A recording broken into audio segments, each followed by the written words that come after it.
La expresión de los valores y motivos que mueven a un ecologista, la historia de una pugna por hacer viable la subsistencia del hombre en la Tierra, páginas que desean mover las conciencias para que esto no sea, según se lee en la portada de este libro, El planeta de los estúpidos. Es la nueva obra de Juan López Duralde, que hoy aquí en Periodista Digital nos habla sobre este libro.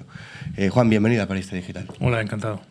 Deja el responsable de Greenpeace en España durante muchos años por esa otra faceta o reto que es montar una plataforma política verde en España, ¿no? ¿Carecemos de ella?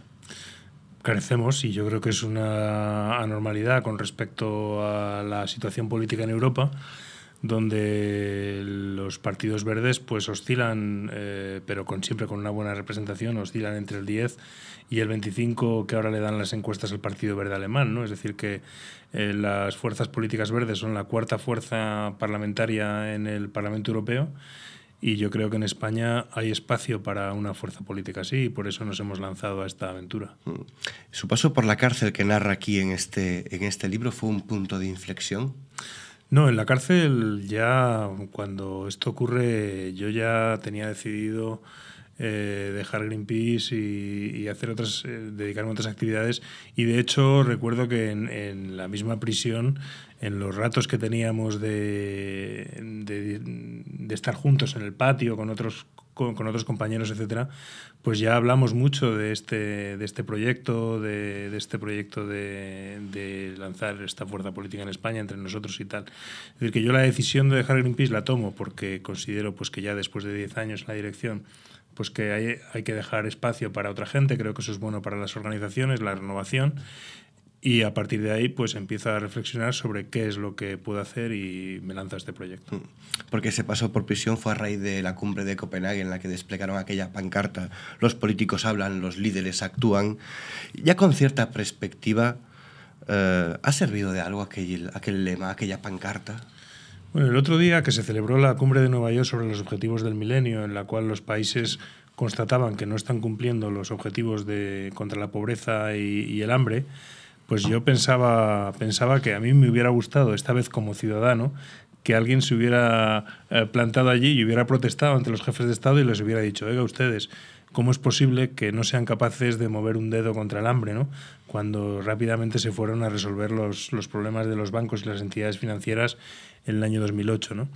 Entonces yo creo que sirvió para dar pues una respuesta a la pasividad de los jefes de Estado ante un problema grave como es el cambio climático, ¿no? Y yo, desde luego, creo que hicimos lo que teníamos que hacer. Fue una acción pacífica, espectacular, y que mucha gente se sintió un poco representada en ese sentimiento de impotencia ante otra cumbre que fracasa, ¿no? Claro, porque, como cuenta en el libro, el día 18 los líderes mundiales se fueron como vinieron, con lo opuesto. Exactamente, se fueron sin un acuerdo, que ayer, por cierto, vi que incluso la Agencia Internacional de la Energía cuantifica, y la Agencia Internacional de la Energía cuantificó que el fracaso de Copenhague costará al mundo 700.000 millones de euros. No sé si era euros o dólares, pero bueno, esa era la cifra que daba, ¿no?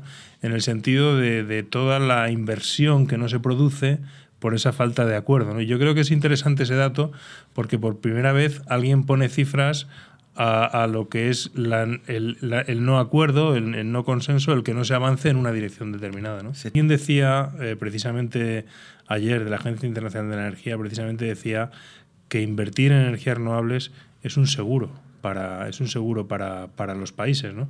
Y para España, desde luego, un país tan dependiente energéticamente del exterior, todo lo que sea más allá de... Se habla mucho del coste de las renovables, de las primas, de todo esto se habla mucho y se acusa a las renovables de ser la culpable de los precios y tal. Pero se olvida de que cada kilovatio que producimos del viento, por ejemplo, es un kilovatio que dejamos de importar de otros combustibles. Y por lo tanto, esas instalaciones, una vez construidas, son un seguro de que ahí tenemos una fuente de energía de la que no vamos a depender de esos cárteles, ¿no? Entonces yo creo que ese es un dato más a tener en cuenta para defender las energías renovables, que es verdad que tienen un coste de inversión, que es verdad que tienen un coste para su desarrollo, pero sin embargo, en la medida en que vamos sustituyendo el modelo tradicional de gestión de energía por estas energías, pues vamos teniendo cada vez una mayor independencia energética. Creo que indudablemente Copenhague fundamentalmente lo que nos enseña es una lección, y es que es necesario actuar desde la base, trabajar con las digamos con las entidades locales, regionales, etcétera, etcétera, y hacer esa transformación necesaria que venimos reclamando. Creo que de arriba a abajo no va a funcionar, y por lo tanto hay que hacerla de abajo arriba, y tenemos que ser nosotros los promotores de ese cambio, ¿no? Le formulo una pregunta que ya le hicieron antes, con la esperanza de que ahora pueda responderla. ¿Merece la pena arriesgar 6 años de prisión por lo que ha hecho? Yo creo que sí. Yo creo que cuando uno se enfrenta a un problema tan grave y ve la pasividad, pues de alguna manera estás cometiendo una pequeña falta para hacer frente a un delito mucho mayor, ¿no? Y en ese sentido, pues indudablemente asumes un riesgo, pero lo asumes tú. Es decir, no pones en riesgo absolutamente a nadie más que tú mismo, y de manera totalmente pacífica y no violenta, pues llamas la atención sobre el problema. Si no lo hiciéramos, pues no estaríamos hablando de estas cuestiones, ¿no? Sin duda. ¿Cómo van sus aspiraciones políticas, este proyecto Equo?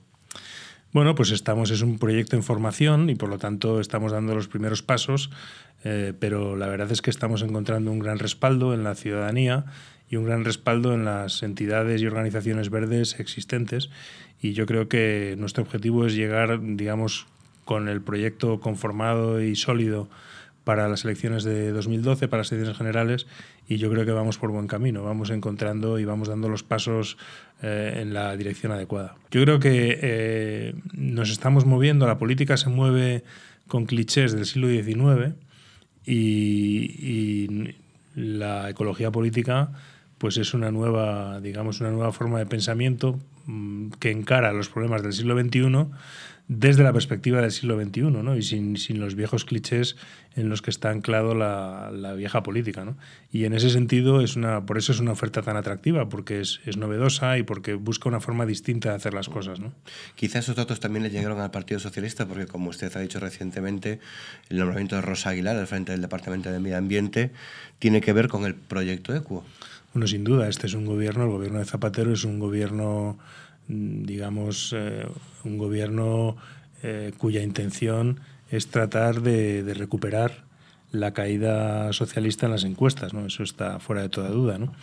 Y por eso el nombramiento de un ministro de Trabajo más cercano a los sindicatos y de una ministra de Medio Ambiente que a mí no me cabe duda de que va a intentar un acercamiento con las organizaciones ecologistas, pero ella ha hablado de pintar de verde el ministerio. Yo creo que ahí le ha traicionado un poco su subconsciente, porque pintar de verde es solamente la fachada y lo que hay que cambiar son las políticas de fondo, ¿no?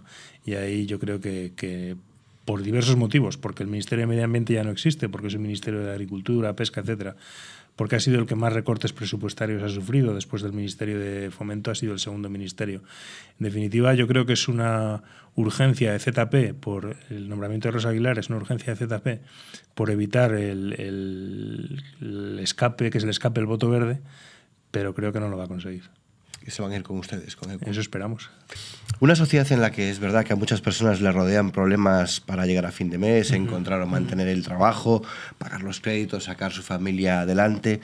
¿Dónde o cómo está ese hueco para la conciencia ecológica? Bueno, es que no es contradictorio, es que lo que los datos demuestran es que las políticas ambientales en este momento son las que están generando más empleo, las que generan más inversión, las que tienen empresas más innovadoras y más punteras, y lo vemos en sectores como el sector de las energías renovables, el sector del reciclado de materiales, el sector de la agricultura ecológica.